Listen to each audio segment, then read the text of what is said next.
Pada malam ini juga Bapak Kapolri secara resmi sudah menghentikan kegiatan dari Satgasus Polri. Syedalun, Kapolri Jenderal Listio Sigit Prabowo resmi membubarkan Satgas Khusus Polri pada Kamis 11 Agustus.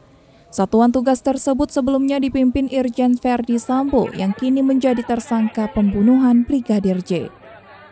Alasan pembubaran ini karena Satgasus dianggap sudah tidak diperlukan lagi. Kadif Humas Polri Irjen Dedi Prasetyo mengatakan kepolisian telah mempertimbangkan pemberhentian Satgasus ini. Dikutip dari tribunnews.com, salah satunya didasarkan pada efektivitas kinerja organisasi. Selain itu, keberadaan Satgasus ini dianggap sudah tidak diperlukan. Dedi mengatakan pembubaran itu merupakan jawaban atas banyaknya pertanyaan mengenai satuan tugas tersebut. Pasalnya, Verdi Sambo selaku Ketua Satgasus telah resmi menjadi tersangka dalam kasus pembunuhan Brigadir J. Adapun kewenangan Satgasus Polri adalah melakukan penyelidikan sejumlah perkara antara lain yang diatur dalam Kitab Undang-Undang Hukum Pidana, Narkotika, Informasi, dan Transaksi Elektronik, hingga tindak pidana pencucian uang.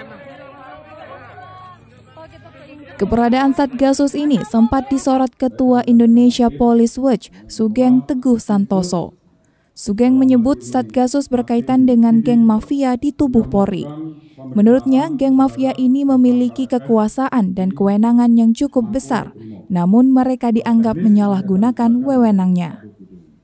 Artinya sudah tidak ada lagi Satgasus Polri. Ya, ini untuk menjawab berbagai macam pertanyaan rekan-rekan media. Yang itu sudah clear untuk Satgasus Polri. Dan tentunya kami mohon untuk rekan-rekan bersabar.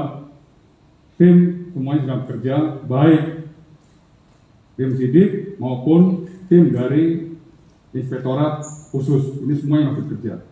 Dan nanti apabila hasilnya sudah ada, tentunya akan kita update lagi kepada rekan-rekan.